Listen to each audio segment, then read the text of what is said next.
I'm just going to briefly introduce, kind of set the scene, and then let Charlie go. Yeah, thank you everyone for coming. If you have trouble hearing me, let me know. But the Q&A section is open. I'll just note that. You can see probably just to the right of the screen. If you have questions for Charlie, put them there, and towards the end, we'll get to as many of them as we have time.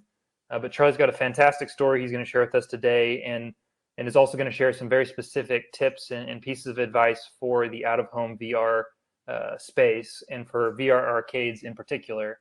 But just to introduce Charlie, he probably needs no introduction, but I'm sure some of you are not aware of all the things he's done. He's a man of many talents, but he's a consultant speaker. He writes for Forbes as well as other VR editorials, and he's a former Disney, AOL, and AG Interactive executive. He just told us about how he was one of the ones that helped come up with the idea for The Lion King in the 90s.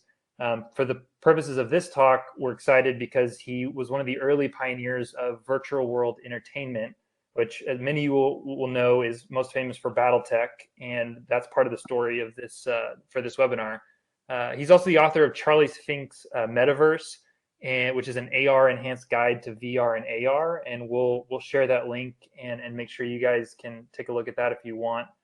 He's also a speaker, has spoken at many of the conferences that many of us have attended.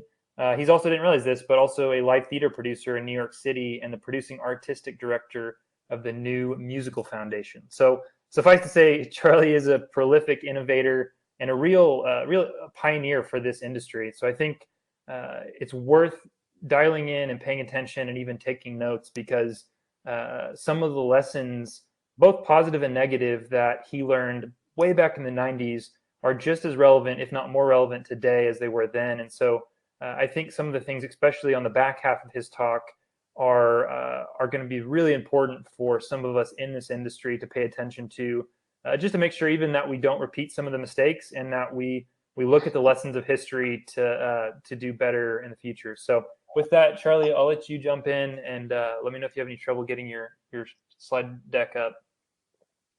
Thanks, Will. That was a great introduction. I appreciate it. I'm going to bring up my slides and just dive right into it.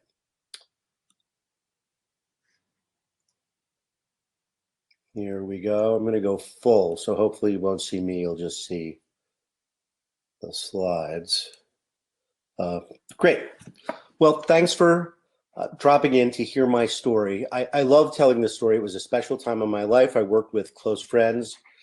Tim Disney and Jordan Weissman are friends for life, and we went through an experience together, both the rise and the fall of a terrific idea and a terrific business. And I would say at the beginning, even though the story in many respects ends in failure, the ideas didn't fail, and the people didn't fail. And even today, people revere what was created then and the ideas behind it. So was it a failure? I mean, the whole original Xbox team came from Virtual World. So I don't know that you really can think about it as a failure, but it was certainly decades ahead of its time, and nobody anticipated the internet happening, because we thought in 1992 that this was the future of computing. I'll get into that. So Tim had found something called the Battletech Center on Chicago's North Pier, which was created by role-playing game designers Jordan Weissman and Ross Babcock. They had created a role-playing game called Battletech. I'm assuming many of you and many people in this business know about role-playing games. They're very elaborate universes with a multitude of characters and stories within them, including stories that are being created in real time by the people who are engaged with the game. And it was very inclusive, and it had a big following. And they were very interested in flight simulation. So they thought their Battletech universe, which centers on these giant mechs, that are 60 feet tall and heavily armored and can fly, that you could simulate, instead of jet fighters looking for each other in the sky where it's hard to find each other, you could simulate battles between these giant mechs. And it, was part of the mythology of the Battletech universe, and the pilots of these mechs were called mech warriors, and they wore suits that looked like they were race drivers, and they were heroes in the stories. And so these flight simulators that they figured out how to put together were hacked Apple computers put inside of a cheap composite frame by a company that made the boxes for arcade games, pinball games. And it was fun. It was a lot of fun. And of course, it became a club for the people who loved the role-playing game. And it was in an up-and-coming mall come tourist destination. It had a lot of daytime traffic. It had a lot of nighttime traffic. And it was wildly successful. We found it about a year after it opened. They had already signed a deal with a company that was opening a Battletech center in Tokyo. One of the great things about Battletech was it came as a complete intellectual property, right? It wasn't just a video game. It was a much bigger idea than that the video game fit into. This is an example of what the cockpit looked like. So the cockpit was easy to use. Most of those buttons were irrelevant to a new user, but you could gain mastery and play more complex games. And then these other buttons that helped you manage the heat on your mech and the weapons you deployed, and whether or not you could fly was all controlled from that control panel there. And it had radar and other things that kept you connected to the other players even after you were bumped out of the game. This was the competition, Virtuality, which was a head-mounted display. It was quite heavy. You stood inside of a magnetic ring. You can see the single hand controller in the picture on the right. And these things cost $60,000. So try and think about trying to make back $60,000, $1 a minute, and having to pay an operator. So it was impossible, and the company ultimately folded. Tim and I had a much bigger idea than just the Battletech Center. We envisioned a theme park in the box. Those Battletech simulations could easily be, for example, a simulation of a hovercraft on Mars, and indeed that became our second game. And having two experiences allowed us to open virtual world centers instead of Battletech centers. We thought we could contain many more multitudes of stories and universes if we had a kind of uber fiction over the minority fiction, so to speak, of Battletech. And part of the uber fiction involved a explorers club that sent people to other dimensions and had been doing it since the 30s, and you were always inside of a capsule when you did it. And we justified the investment to investors. I love it when I see this in corporate presentations now. And we said we were going to fill out utilization. We had this base of rabid fans who we could organize into leagues and, have world championships and really create a club that had recurring revenue attached to it. And that at the same time, we would build these businesses that utilized the simulators for corporate training and groups and education and parties. And that would allow us to build a profitable business. So, right, part of the trick is figuring out how to utilize all the hours you have available because you don't have enough inventory on the weekend. And, part of it was that Tim and I had both worked at the Walt Disney Company, and we envisioned a mini theme park where you could charge a premium, where you could retain someone who would do multiple experiences. That was part of our rationale for having food and beverage, and you wanted it to feel first class, feel like Disneyland. So we made elaborate pre-show movies with movie stars like Judge Reinhold and Cheech Marin and Geddy Watanabe. And they were terrific. I mean, they were great. We produced the heck out of them. And we made a TV deal to do the Virtual World Cup, and we made a toy deal, and we had an animated movie, and we were developing a movie with New Line Cinema, and our investors included these big retail property companies that owned, malls all over the country, like the Simon Property Group. And I talked a little bit about the design of it. It was designed as an explorers club, to simulate an explorers club so that people could hang out, right? So we would nurture that community and enable social discovery, which, by the way, I've come to believe is bullshit, but that's another discussion. We wanted a game that was not a shooter. That was Red Planet. It was a racing game through the canals, mining canals of Mars. It was terrific fun. We did build up some virtual sport around that, but nothing ever compared to Battletech. Right. In virtual reality, you have to know who you are and what you're supposed to do. And nothing is more intuitive than having to kill shit and shoot stuff up, even to women. So that was the problem with Red Planet. And that's why how we gamified it. And it did okay. But, you get into a problem where you have simulators in groups of 8. So how many turns of Red Planet do you do versus how many turns of Battletech? And then you also have the problem where more people want Battletech than Red Planet. And then also, and here's another subtlety, you can't put everybody in the same simulation. If I'm an expert pilot and I've been in Battletech 15, 20, 30 times, and you come in 15-year-old kid, I'm just going to, lurk in a drop zone and, blow you up. So, those were some of the complexities. It was not simple to operate a virtual world entertainment VR center. But at first it worked, right? At first it was great.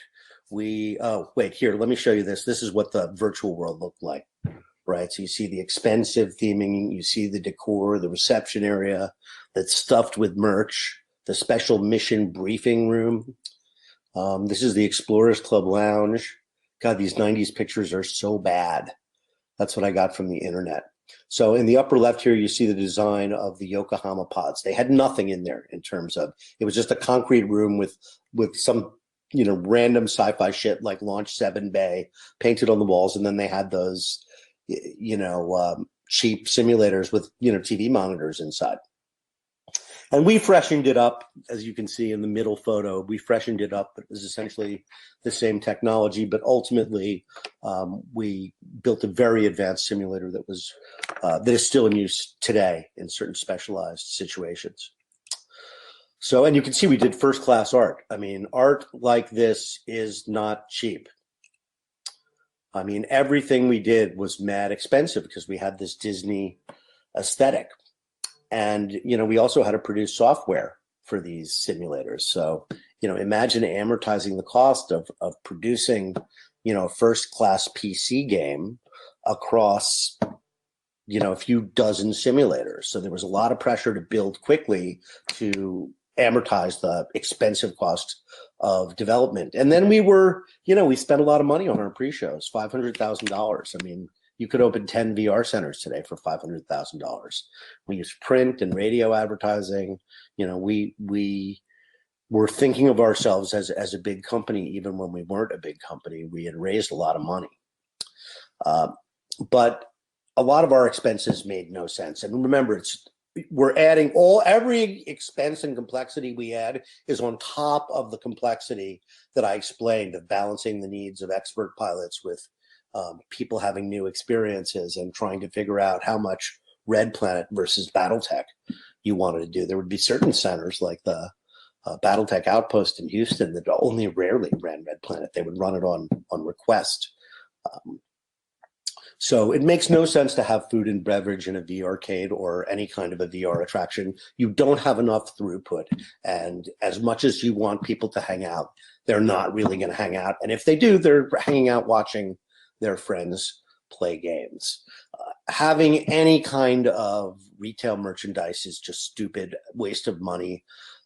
But we'll get to that later. You don't need t-shirts. Forget that. Forget the theming, especially if it eats square footage. But that's money you will never get back. I know it's amortized in with the equipment and everything, but it's just you're wasting money. People don't care. They don't care. You're not going to make $1 more because you did that. We had an aversion to arcade games. That was really stupid. If we weren't such snobs and we had put in really good Sega games, we would have made tons of money from people waiting. As it was, people were waiting. They were bored. They left. They didn't come back. It was a really good way to shoot yourself in the foot. I think had we put arcade, and we weren't, remember, many of our leases did not permit us to do that, but had we had this concept at the beginning or understood at the beginning how to utilize your square footage, we would have built either much smaller places or we would have filled that lounge up with things for people to do. So, and in all of this, we didn't work backwards from the customer, right? We built for the customer we wanted to have, not the customer we had. We thought the customer we had could be managed, that community of people who love the Battletech role-playing game and who have made the Battletech Center an important part of their social life. And what they wanted was hot dogs and popcorn. What they wanted was better Battletech. They didn't want Red Planet. They wanted better Battletech. So again, having their other benefits, having the second game, people did get bored with Battletech, and people did acquire great mastery with Red Planet. So I don't want to overstate that, but it added tremendous complexity on top of all these other extremely foolish things that we were doing. But we thought this is the first of its kind. We're the only people doing it. People in the arcade business don't understand us. So we built, San Diego, Walnut Creek, California. These early centers did extraordinarily well. There was a lot of pent-up demand for what we were doing. Yokohama and Tokyo were booming, right? We opened Sydney, we opened Montreal, we opened London. We opened all over the US. We had 31 centers. They were all connected, so different centers could play against each other. We had franchises. We created the Battletech Outpost to put in smaller locations and to put inside of family entertainment centers. So this was a 6 or 8 pod in a mildly themed, well, I wouldn't say mildly themed. You see Dave and Buster's and see what we did for the first Houston Outpost. But they got a lot more stark as they went along to reduce the cost of installing it to the cost of the simulators, which, at a certain point reached, $35,000 for our most advanced simulator with, high resolution graphics and a big windshield. So how did we do it? Well, first, we were in the real estate business. We really expanded. We had a dedicated real estate and build out staff. We had installation teams. We had lawyers and real estate agents. Dealing with landlords then was difficult. It's never easy to deal with a landlord, but the leases we had to sign were pretty usurious, and they burdened the company with a lot of obligations that eventually led it to bankruptcy. We raised a ton of money, the equivalent of $23 million today, but that's kind of what you need if you want to open 32 locations in 3 years.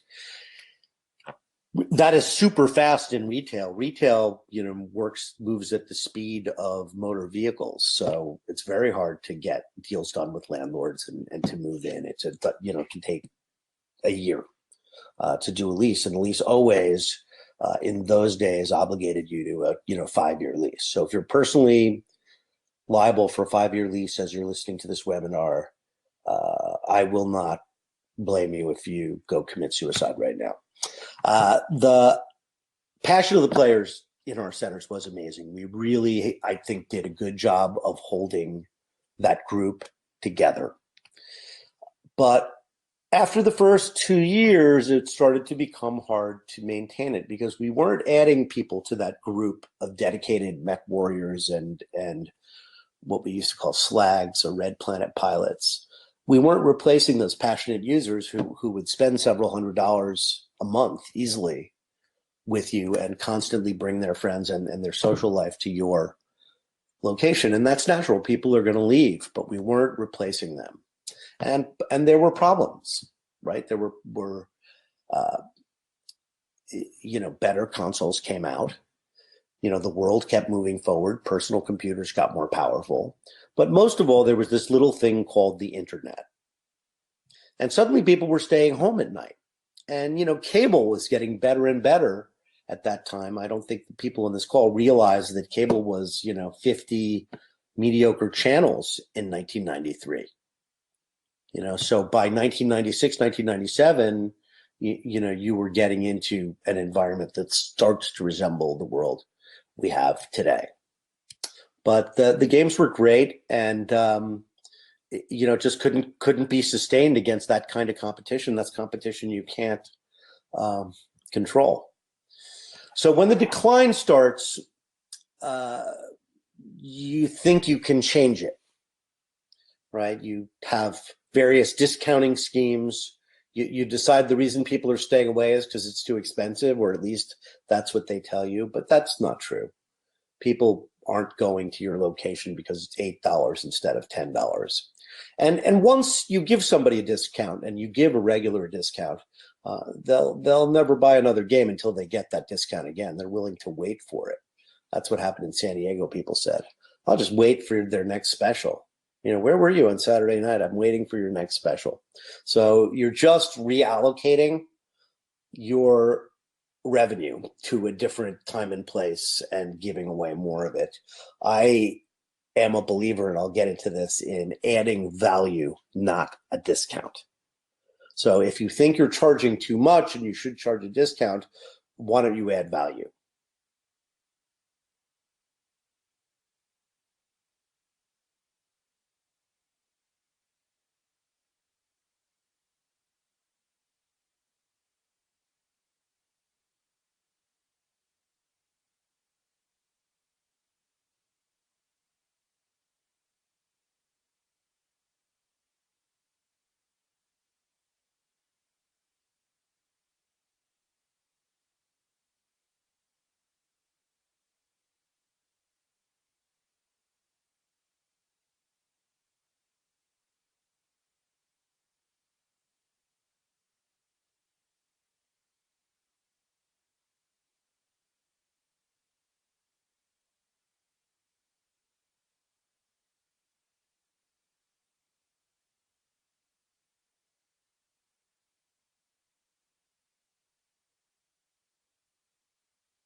Hello, hello, hello. Yeah, Charlie, I don't know if you can hear me. I'm going to email you as well, but we cannot hear you. Sorry about this, guys. This is Hello, can you hear me? unreliable. Can you hear me? Let's see, presenters. Hey, can you hear me? We can hear you now, Charlie. You're back. You may have to rewind a little bit. I don't know if you kept talking, but your audio dropped off. Oh, gone again, it looks like. Charlie, if you can hear me, you can also call in, I believe. Look at the top, click on your microphone, the microphone icon at the very top of your screen. See if it'll let you reconnect. Yeah, is it on? It says that it's on. Okay, I see you now. You're back. Okay. When did it drop? It just kicked me out while I was presenting. I didn't do anything. Rewind. Go back a couple. Let's see. Keep going back. Sorry. It's going in the wrong direction here. Oh, yeah, it is. The last we heard, you were talking about hang on. Discount. Okay, here we are. There we go. I think is this where it went down? Yes. Okay. Well, this slide is kind of self-explanatory. So let me move on to. So will you go back? Go back a little bit, because you're getting into some good stuff. I just want to make sure everybody. I'm going to get into three phases of retail death. Okay. Great. I'm going to get into more good stuff, and we can talk about this. Okay, good. I also want to make sure there's plenty of time for Q&A. So what do you do, right? I mean, you're trying everything on the operating level, and on the corporate level, we were realizing that the value of the games and the IP and the software team was much, much greater than the value of the retail operation, which was burdened by those expensive leases in places like Dallas, where we were next to a movie theater. And I can talk more about being next to movie theaters, but it's not as good an idea as it seems. And we had a 5-year lease on that crappy location that we thought was so great. And the General Cinema, which invested in us, thought was so great. But there's not enough traffic, in a cinema location. And it's utilization is horrible for VR.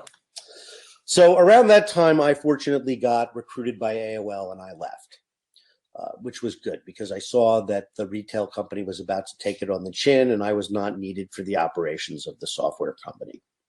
So I bailed. So the companies were separated. A guy named Denny Thorley, who was well known in the games business, took over. And we spun off the company at this point, it's no longer we, spun off the retail business, which eventually had to go into bankruptcy over the leases to get rid of them. After that, the cockpits were resold. A small company was formed and they, put them in, more outposts in places like Dave & Buster's. Dave & Buster's, I think, closed its last outpost in 2005, but they were very comfortable, those simulators and the Battletech outposts, inside of the context of an adult entertainment or a family entertainment center like that. And that is exactly what we're seeing today. VWE's exit, investors were happy to exit with something that they could, declare victory, even though I think they all lost money. Jordan went on when the Virtual World software team was acquired by Microsoft, and Jordan went on to become the first creative director of Xbox. Tim Disney is chairman of CalArts, and he's directed 4 movies since then. So why did it fail? Well, here are all the reasons. And we talked about the intangibles like competing with ourselves, with our Activision game and the better consoles that came out and the internet. People move on. So today VR is back. And it's different. It is very, very different. The technology is great. The quality is fantastic. The cost of the software and the hardware is very manageable. Landlords are no longer in the position that they were in the 90s, although I'm sure it's still one of the most difficult parts of the business. There's a big ecosystem. There are lots of developers, right? When we were doing this, there were 3 companies. There was a tools company called Division 8. There was Silicon Graphics that made our graphics card. And there was, Apple there consulting with us, trying to help us hack their computers into a platform that could manage all this. And of course, there's awareness of VR today, and there's intentionality behind it. So people are looking for VR. When they walk past Virtual World, they would say, "What is VR?" And today, when they see a VR arcade, they know what it is. Whether or not they're going to use it is a whole nother can of whoop ass, but they know what it is. So that's a big advantage. But how is it the same? Well, first, customers don't come to you. You have to go out there and find them. All marketing is local. And if you don't know that you're in the kid's birthday business, then you will go out of business quickly. The throughput and utilization problems remain the same. People are at home and at school and at work during the week, and you're empty during the week. So that's bad utilization. On the weekend, you have more demand than you have seats because you're constrained, and that is bad utilization. And then, of course, you can, the experience has to be long enough, 10, 15 minutes to justify your time and the customer's time. So you have limited throughput. It's still tough to get great employees, especially because retail can't afford to compete with other industry. If you find somebody really great, often they move on. Talked about utilization and throughput. I would say now let's get into the nitty gritty. Okay, this is stuff that you're dealing with. So real estate is by far the most important and expensive decision that you'll make. You have to make a decision based on, the more visible your venue is, the more expensive it's going to be, and you have to calculate the difference based on really how long you think you're going to be in business, right? Because having that foot traffic and that frontage is great the first year, but the second year it's going to be worth nothing to you. Everybody who was going to be exposed by that great location has been exposed. You go into a mall, you may be very well, not saving that mall, but taking on the problems of that mall? Are there adjacent destinations that your customers would go to? That's why it's so great to be in an FEC. People come up to you, they have to wait, they go do other games. They're there to do games. They don't mind waiting. They just, use that metric as part of their calculation of how to use their time. VR does great in all you can eat situations where people have unlimited VR for, $30 an hour. And a lot of VR bars do that, right? They don't have that much capacity. Maybe there's somebody running 4 Vive machines back there, but they sell it for $30. And you watch other people play, right? Watching other people play is the genius of Twitch, right? It was the thing we all knew. You see the kids in the basement, playing GoldenEye with each other and being present in real life. Square footage, as I mentioned before, square footage is your chief cost. Right. So I would say, the question is, should you buy space for people to hang out? And the answer is absolutely not. I would not spend a nickel on that. Although I would, if I did get square footage, I would fill it with arcade machines so that people had something to do while they waited. And that's why I say that our best locations were AECs and FECs. I mean, there are exceptions, right? There's a self-serve system that just went into Kennedy Airport in a place where people are stuck for 4 hours or more every day, tens of thousands of them. So that's a great location because you've got a captive audience. But the worst location in the world that I've ever seen is the IMAX location at Kips Bay, Manhattan. And therein is the movie theater paradox. Every time I walk past this place, it seems like there are a bunch of kids in lab coats hanging out, talking to each other. That's what it looks like. Which, needless to say, to me as a consumer is extremely unappealing because I don't want to go and interrupt those people. But there is nothing to do if you work there and no one is there but play the games. It's an occupational hazard and hang out, which, there were marriages, there were great friendships. All of those things developed through people who worked at our locations who still have, or I saw had on social media, an alumni association. But I finally went in and I found a manager, and I did identify myself as a writer, and she just blabbed. She went off, and what she said was, sometimes when we have a really crowded movie, when the movie gets out, right, because people don't come to movies that early, but when the movie gets out, they come down and they want to try it. But the problem is, after the first 24 people, they had 12 stations, and they need 12 minutes each. So after you find out you're going to have to wait for half an hour, you leave. You say, oh, we'll come back. Maybe we'll eat and come back. No one, as you know, ever comes back. And that is the movie theater paradox. So as a result, their utilization was, probably about 5%. I think they're going to close it, or they have closed it. So we talked about pricing strategies. We could talk more about that in the QA. I see we're getting a little short of time here.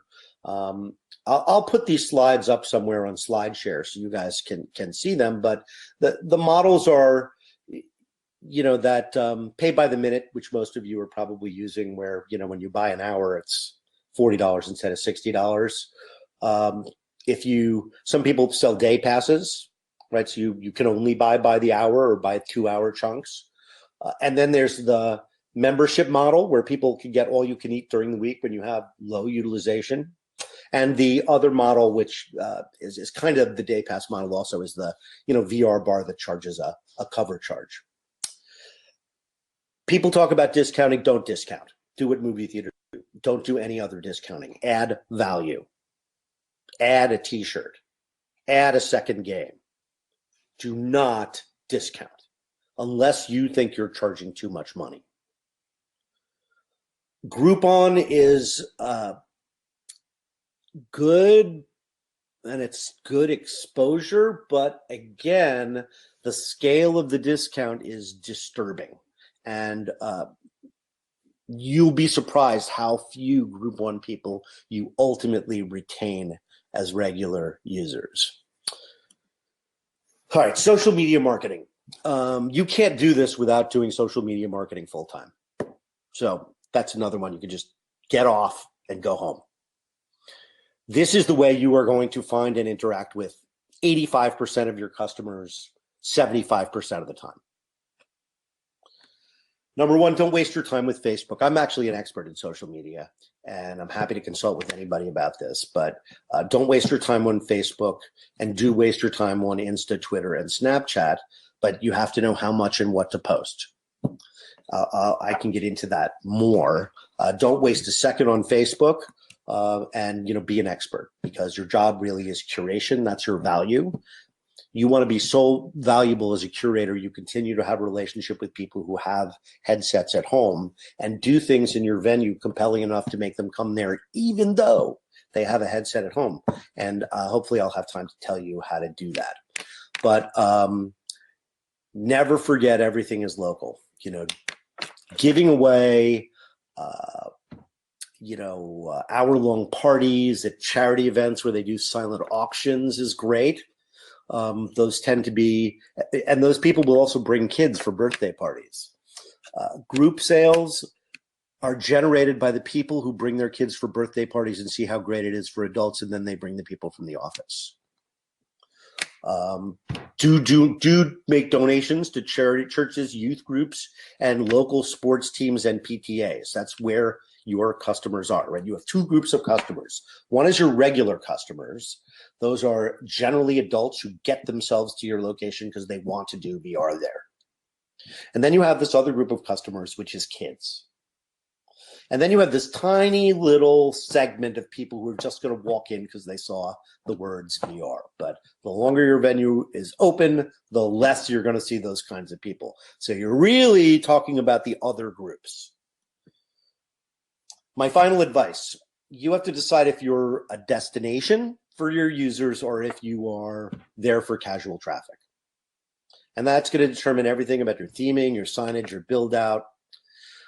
Make it count and be a curator. Be of service to the people coming to you. This is a service business.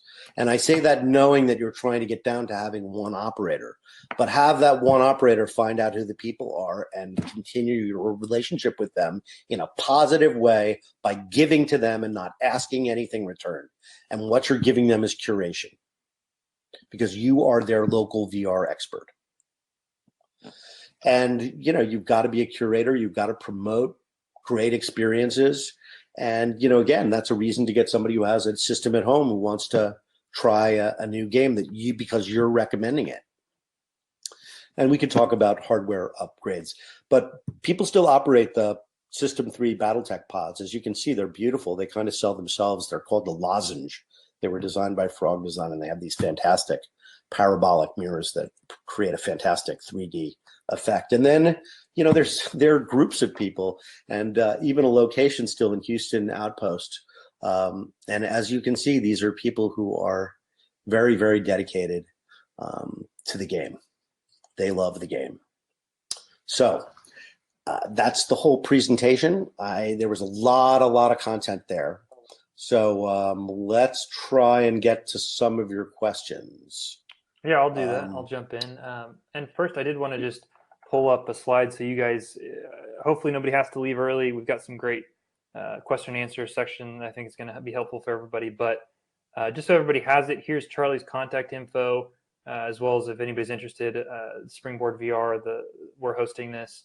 Also, I just wanted to mention, Charlie had generously offered, if anybody wants to have one-on-one conversations with Charlie, where you could really ask him anything and he could give you advice and you could dig in a little bit more to your specific situation. Charlie, what's the best way for people to get a hold of you and how you might talk a little bit about that? Email me directly or direct message me on Twitter. Typically, my consulting time is $400 an hour through GLC.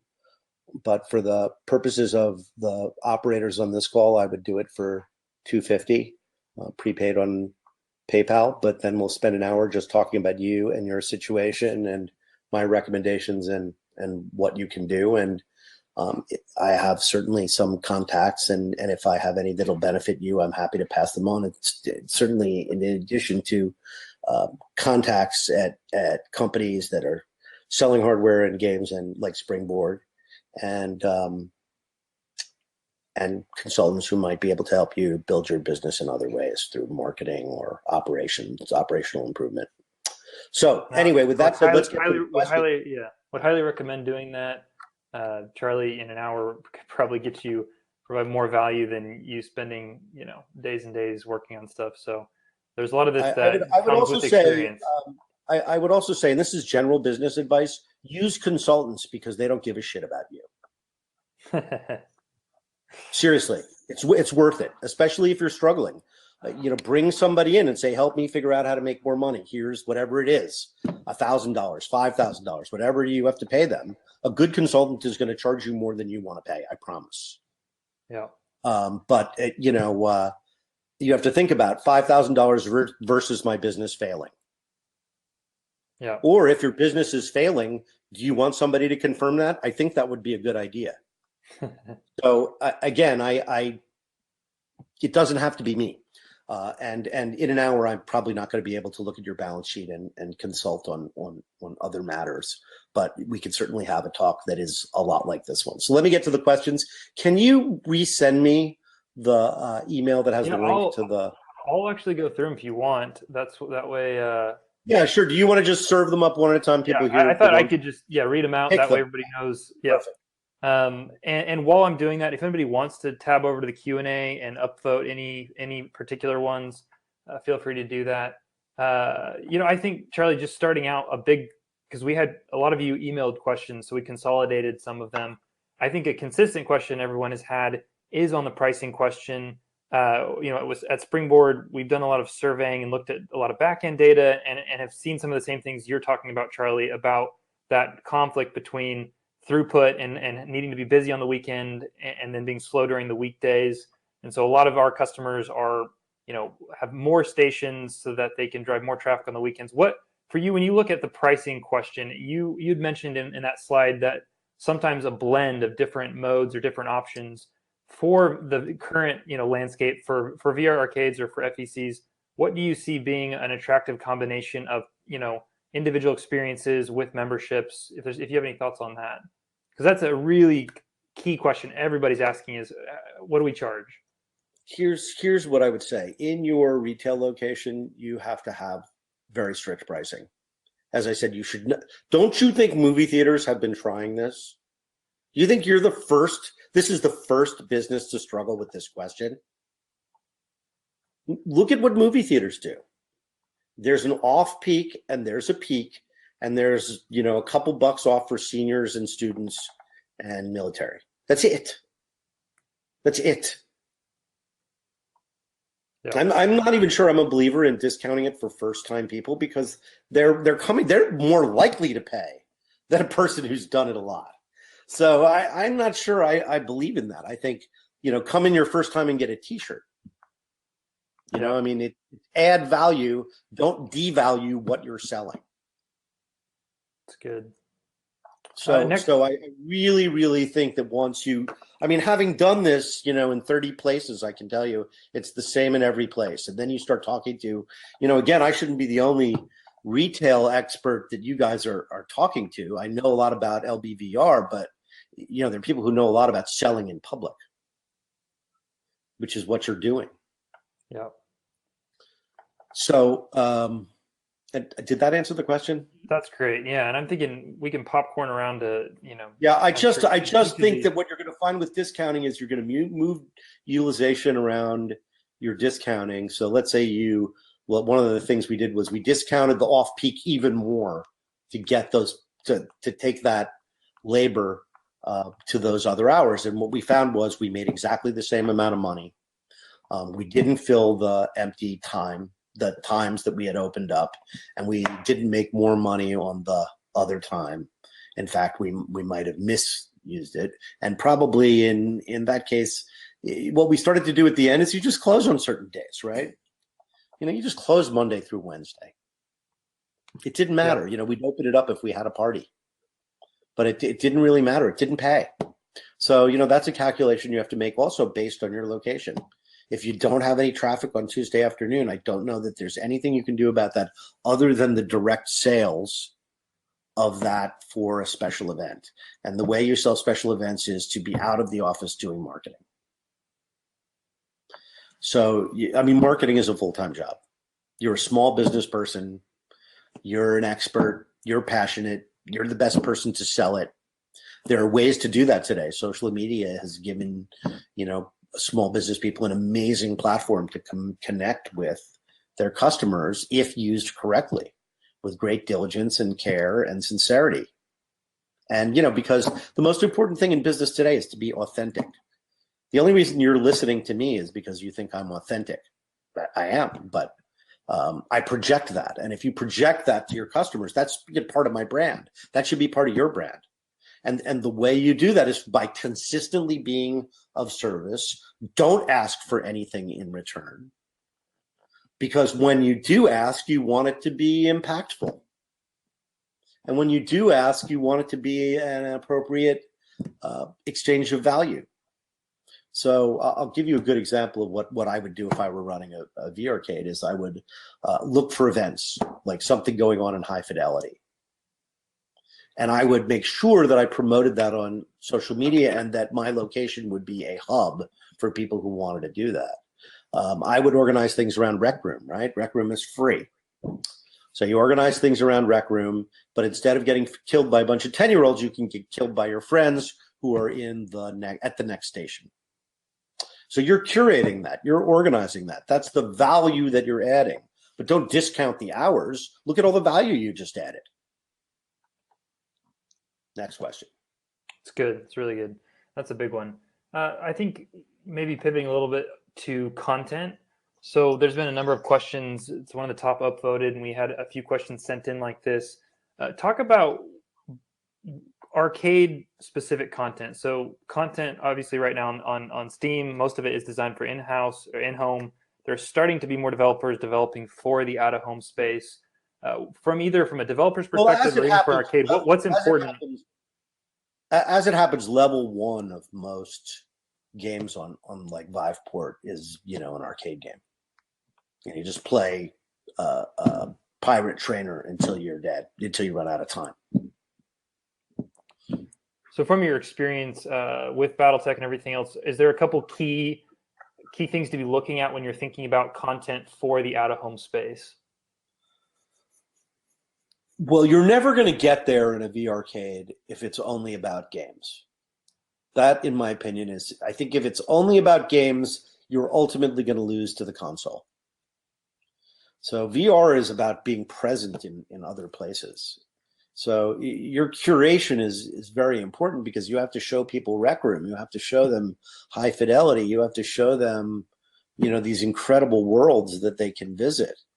You can't just show them a menu of 18 games and think they're going to keep coming back. I think there's a really big difference. You're going to have two audiences, right? There are two audiences. One audience is your regulars. I don't know if that's 15, 20, 30, 75 people. You don't need that many for a small venue. And those are the people who are going to come to you every week. And those are the people who are going to, load up the card with, 2 hours of credit. And, of course, you give a discount of $20 if somebody buys 60 minutes. If somebody buys 120 minutes, you give them, twice as much. I don't know. I think that's a lot to give away personally, but I guess it's working for people. So, definitely imitate what's working for other people. But you're going to have this core group, and that core group is probably the most price sensitive because they're using the product the most, and they also have an option to use it at home. But you can move that utilization to the week, right? You could sell memberships just for weekdays between 4 and 8, all the VR you can eat if you wanted. That might be one way to combine discount offers. But again, you may be taking somebody who's willing to pay you $10, and now you've just, you just made less money. You've made them happier, but in a way, they're going to overdose on VR and go buy their own system sooner because you did that. So again, I go back to discounting and I just don't see the upside. See the upside in giving shit away. That's good marketing if somebody's wearing your t-shirt. But anyway, so you're serving this community of regulars, and then you're serving this maybe even larger communities of, kids' soccer teams and birthdays. Those are your bread and butter, man. That's who's going to be in your joint Sunday afternoon at, 1 o'clock when everybody else is at church. That's who's gonna, come to your place, Friday at 5:30. But do as many of them as you can, because those moms are going to come back with their companies. Go do PTAs. I mean, and again, a lot of people, take their stations out and they go sample it in places. They go sample it wherever anybody will let them set up, and they give out their cards. But don't give out discount cards, because they're $8 is not the reason that they're going to come to you or not come to you. That's ridiculous. Everybody's got $8. And they're not coming to you because they're not interested in VR enough to come there. Other questions? So a common one has been, I think everybody's aware, consumer headset prices are falling. The current VR arcade model of just being a place to rent a headset may not last, forever. So where do VR arcades need to adapt and grow? And you could talk about esports or free roaming or premium experience. This is a fantastic question. There are a few things that you need to do sooner rather than later. You need to go wireless, and you need to start using the Vive Pro, which is cheap and much better than the Vive. The wireless stuff is going to be available this fall, so I would sit tight right now, and this fall go and buy the 8 Vive Pros with wireless tracking. I would invest in some pucks for advanced users. These are all things people aren't going to have in the home. And yeah, so I do think you need to upgrade. That's one upgrade. Depending on your real estate, you might want to add things, especially if they look good in the window. Right, you always have to have the game or something facing out so people can stop and see what's going on inside. So people have been having success with Virtuix, those fairly small footprint discs that you sit on to get around. So people like those motion chairs and stuff like that. I see those in a lot of VR arcades. So yeah, I don't think that you're going to be able to sustain just having tethered old PCs playing, a limited number of arcade titles. No, I don't think that'll work. You have to keep upgrading. But yeah, so if you make $100,000 this year, don't be like, I made $100,000. No, you made like $65,000, because $35,000 of that needs to upgrade your joint every year. So yeah, I mean, I don't know whether you can stay ahead of the home, but you can continue to offer a premium product. And look, I mean, they're great headsets, standalone headsets coming out for $600 later this year. So the price of headsets is coming down. Yeah. And we're not going to need PCs, thank God, because the PC has been a big, big barrier. And what about, do you see VR arcades having a spot for esports? Any way that you can build community, right? If you had a little real estate, you could have esports watch parties where people would go play the game afterwards. Unfortunately, a lot of those don't have VR versions, but that's the sort of thing you would do to build community. Yep. Let's see. Let's go to the Q&As. We've got a few minutes. Charlie, whenever you need to drop off, you just let me know. I'm good. I've got as much time as we have before the room is terminated. The top one is a little hard for me to understand, but it's Charlie. You can see it there too. Oh yeah. Okay. Revving up, revving or reviving and adding. What is that? Adding content to existing IP versus having multiple experiences. Which works better? Know your customer. Know your customer. Give them what they want. Move heaven and earth to give them what they want. So you have to know your customer. That is a very subjective question. Tips on social media. How and when to post original contents or events?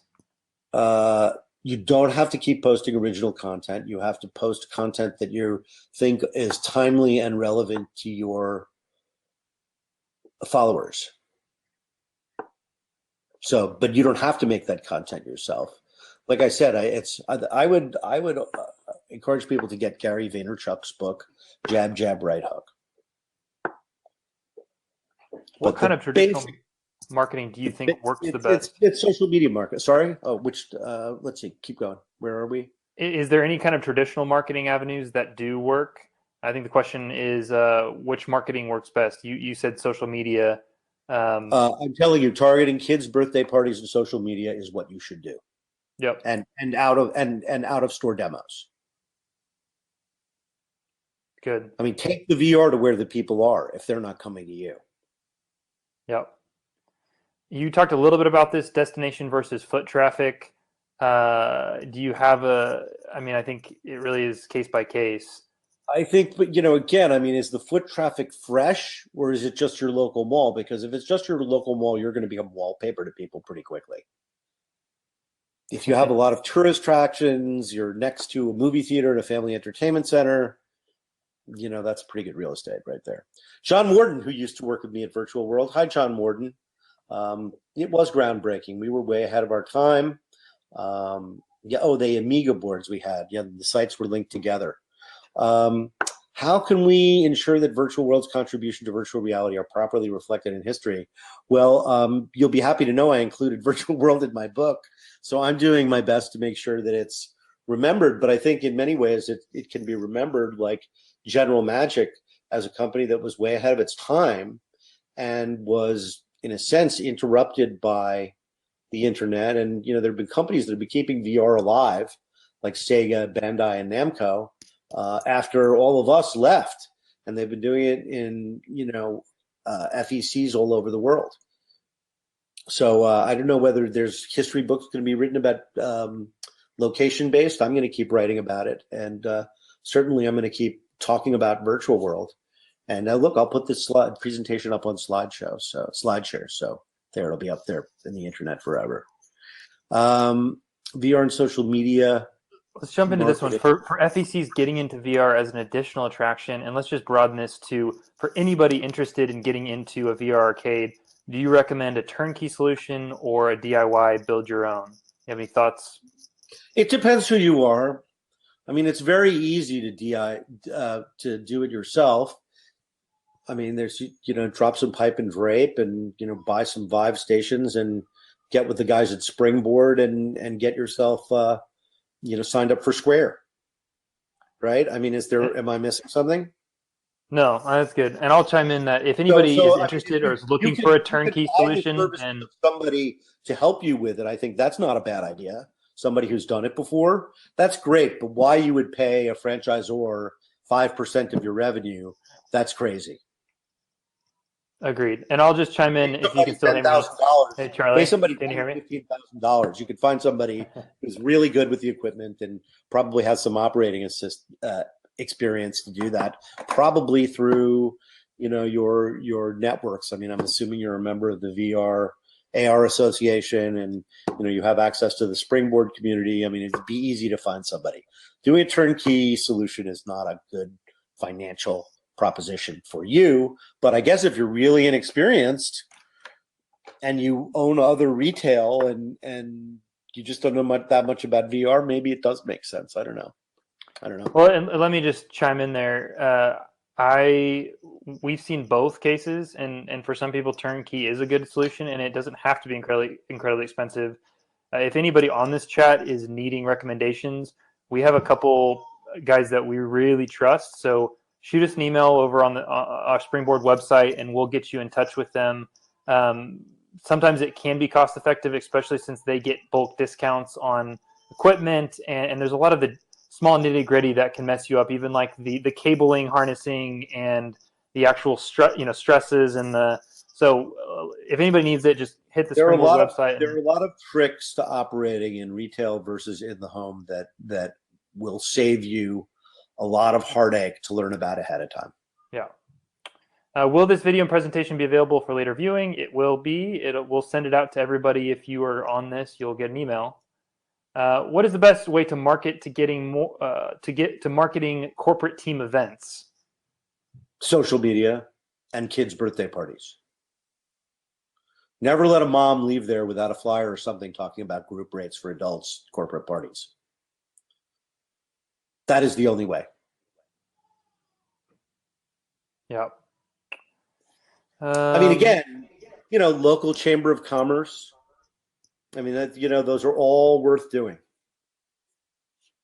But again, people are going to want to cross promote with you. And don't fall into that trap. Oh, I got an ice cream and a ticket to Virtual World. No, you got Virtual World and an ice cream cone for retail price. That is a good cross promotion. A good cross promotion is not buy an ice cream cone and get half off at Virtual World. That is a terrible marketing idea. Don't devalue your product. And don't think that your price is what's keeping first-time users out of your store. That is ridiculous. Yeah. Well, I think I've got one or two more questions, and then we can wrap it. One that I've seen consistently from people that they've emailed in is just the question of utilization rates and what realistically people can expect. And Charlie, I know you've ran me through the math on certain things, and you don't have to get specific if you don't want to, but I think people have the assumption that the utilization rate is going to be relatively high, and your experience has been. Well, you can never get to 100% because you don't operate perfectly, and the equipment doesn't cooperate, and the flow of traffic isn't steady and consistent. On a good Saturday night, 80% utilization is fantastic. During the week, you may have utilization in the neighborhood of 15%. So you're kind of busy for an hour or two at night, but dead the rest of the day.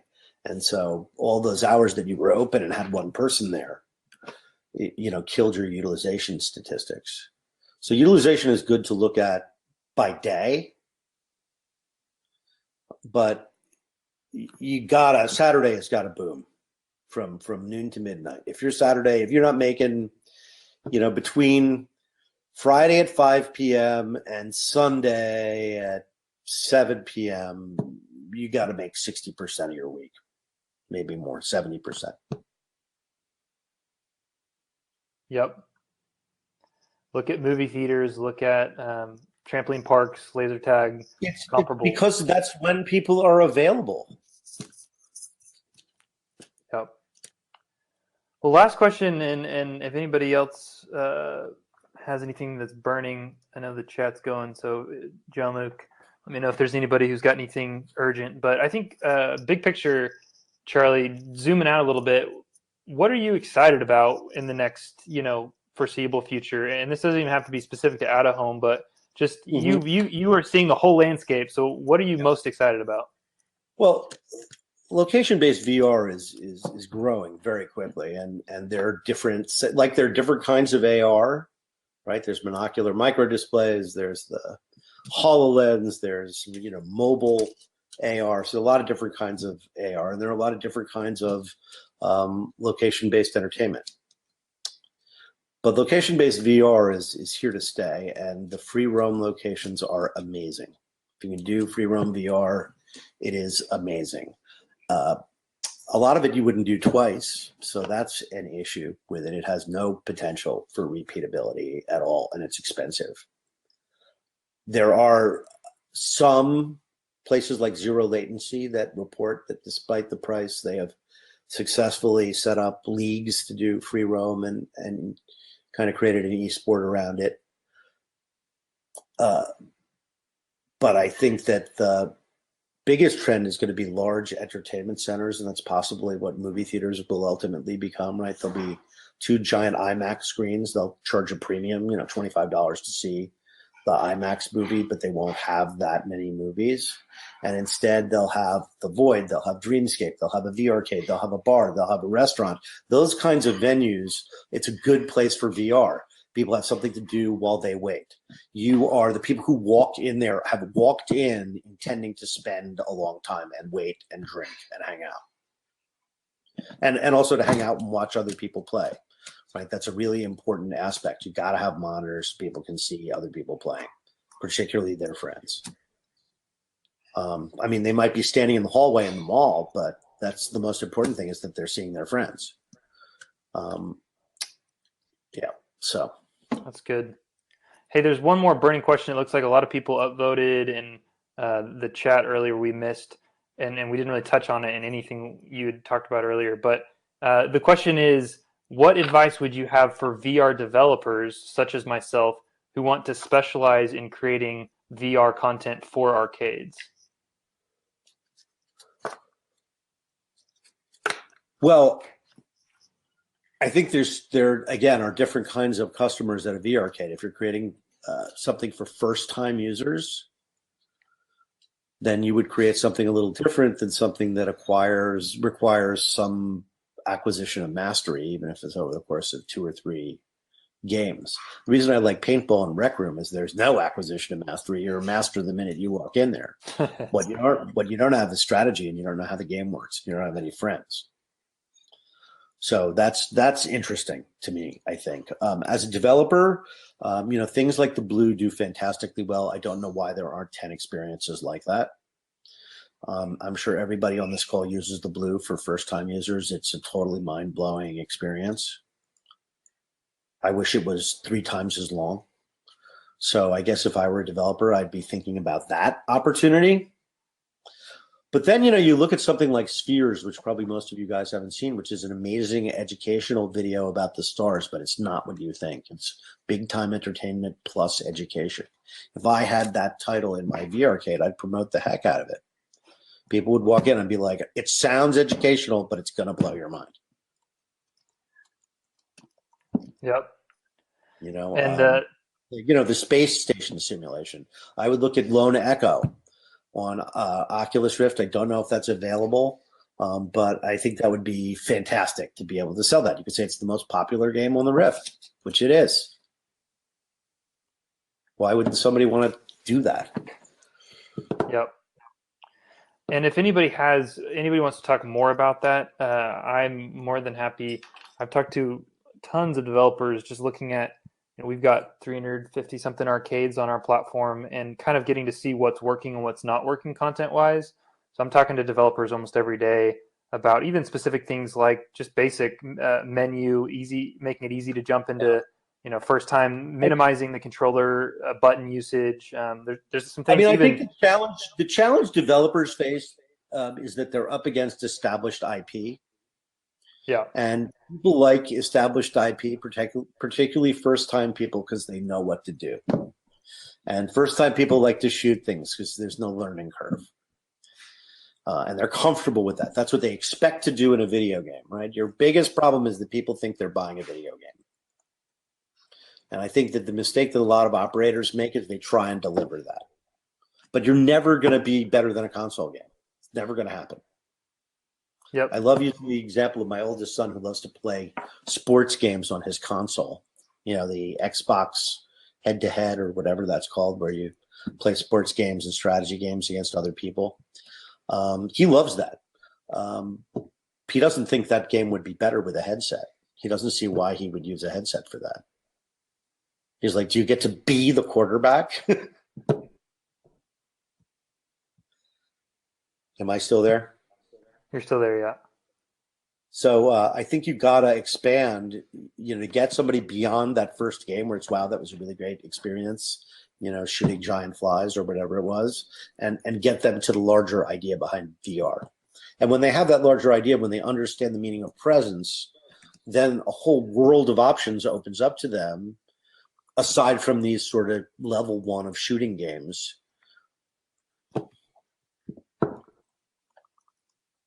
Yep, it's good. Well, we're a little bit past, and Johnny, Charlie, want to respect your time, and I really appreciate you. Yeah, you spending the time with us. On the channel, I linked my email address and Twitter, and also the Springboard one, and then Charlie, as you can see up here, is just Charlie Fink on Charlie Fink on Twitter. It's at Charlie Fink on Twitter. It's Charlie Fink on LinkedIn. Those are the 2 places to follow me. That's where I post the most. I'm like a posting machine on Twitter. I'm on Twitter all day. That's probably not great for my mental state, but I have no politics in my Twitter feed. Anybody who's guilty gets unfollowed. It's all business all the time. If you want to follow me there, that's probably the best thing to do. Again, as I said earlier about Facebook, you can follow somebody on Facebook, but you'll never see their posts. So it's a waste of time. Well, thank you, Charlie, and thanks to the whole Thank you. crowd. I know there was a mixture of there's some old BattleTech crowd, and then VR Arcade owners and prospective owners, and so thank you for everybody for attending and great I, questions. And yeah, I yeah, appreciate everybody listening, and I look forward to meeting you at a conference or something like that. So, and check out my book; it's on Amazon. yep. And we will be emailing out this video so you guys can go back and watch it and take notes. And the slides will be up as well. So appreciate. Thanks, Charlie. Okay, bye, everybody. Bye.